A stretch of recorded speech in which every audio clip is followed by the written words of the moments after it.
The M4 Mac Mini is finally here, and to be honest, I've been looking forward to this tiny powerful computer since June when I heard that Apple might be redesigning it, so I'm very excited to unbox it and give you my first impressions.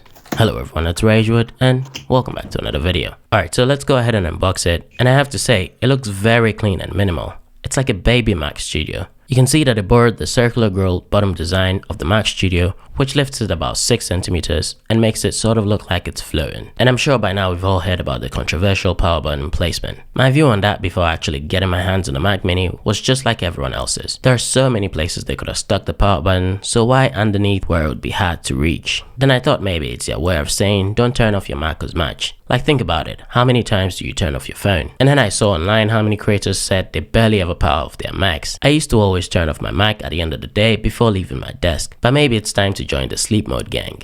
And after seeing it in person and setting it up, I think it's not as big of a deal as I thought. Looking at the design, I think Apple nailed the redesign of the Mac Mini. It's actually smaller than you think really. The videos don't do it justice. I'd say pop into an Apple store near you and see it next to the Mac Studio to see for yourself. And it's only 12.7 by 12.7 centimeters or 5 inches if you're not a fan of metrics. That's really small. Just a tiny bit bigger than my Magic Keyboard. It's insane that such a powerful computer fits into such a small form factor. And according to Geekbench scores, it beats the performance of the M2 Ultra Mac Studio in both single core and multi-core CPU performance. That's if you go for the M4 Pro. And on the front of it, Apple added two 10GB USB-C ports, which is a very welcome change. There's also a 3.5mm headphone jack on the front, but I wish there was one on the back too to free my desk of cables. I don't really hate it though, and even though it's the only cable on my desk, it doesn't look out of place. The back of the M4 Mac Mini, however, is where Apple showed that it's tiny, but it also packs a punch. It's got enough ports to make me not need any dongles. With 3 Thunderbolt 4 ports, which is Thunderbolt 5 with the M4 Pro, an HDMI port, and a gigabit Ethernet port with the option of 10 gigabits if you care to upgrade. And you can choose to upgrade that even on the base model. The port situation also really makes it easy to properly cable manage, and I like the way I've been able to tuck all my cables away behind the Mac Mini.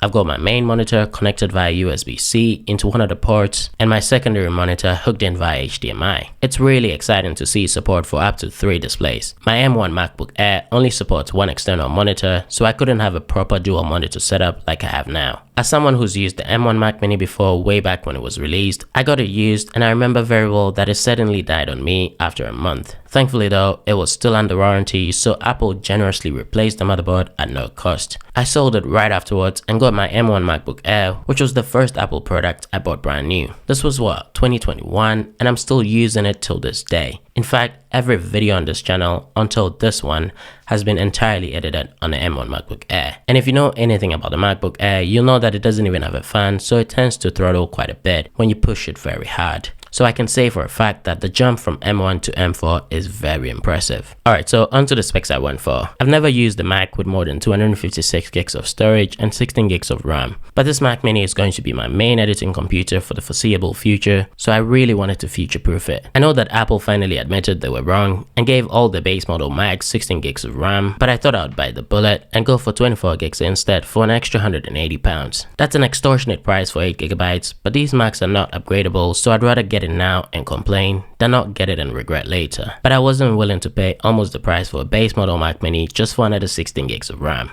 I'm quoting the Apple Education Store here, by the way. If you're a student or know someone who is, I recommend you take advantage of the Apple Education discounts. And for storage, I went for 512 gigs instead of the base 256 for the same reason, and I think that will be worth it in the long run, especially since I regularly airdrop large files to edit. The M4 Mac Mini's value per performance is one that you just can't beat, especially with the M4 Pro. Let's quickly run through some specs and prices here. The base model Mac Mini is hands down the best value computer you can buy right now, Windows or Mac, if you want pro level performance at a very low cost. You can get a 10-core CPU and a 10-core GPU with 16 gigs of memory and 256 gigs of storage for just $599 US or $499 if you take advantage of the education discounts. And yes, you can upgrade both the SSD and RAM, but mind you, that adds up very quick. A fully configured M4 Mac Mini with 32 gigs of RAM, 2TB SSD, and throw in 10GB Ethernet for shits and gigs, and that will run you $1,900 US or pounds. With education discount, you'd be saving almost $200 or pounds, which to be fair isn't that bad in Apple terms because the M2 Max Mac Studio starts at $2,000. But then it gets even better when you start looking at the M4 Pro.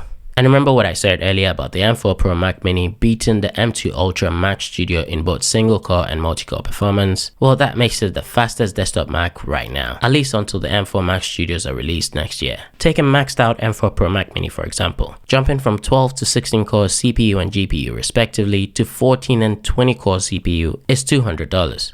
Considering that an extra 8 gigs of RAM on the base model is also $200, that isn't bad. And then let's go with 64 gigs of RAM.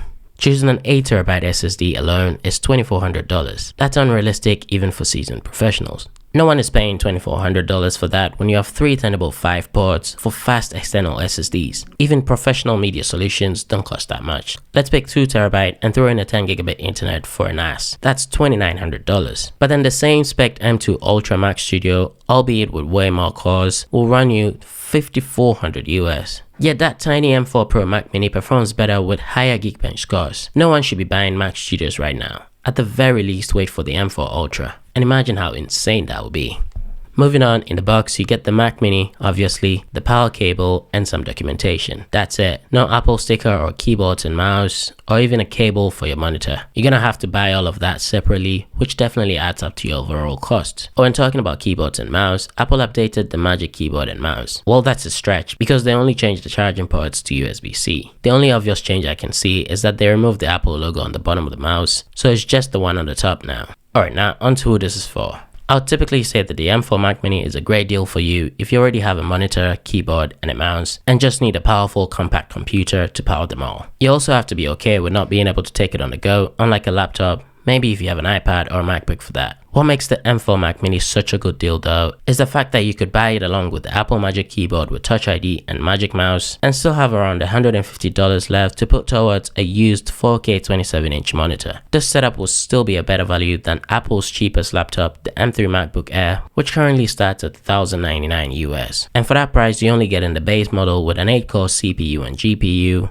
16 gigs of RAM, and a 256 gigs SSD. Unlike the M4 Mac Mini where you're getting a 10-core CPU and GPU instead. And that's why I'm calling the base model M4 Mac Mini the best value Mac ever. I'm really excited to put it through its paces in the coming weeks and also see how it performs compared to my M1 MacBook Air. So definitely stay tuned and subscribe for the full review. Thanks a lot for watching, and until next time, peace.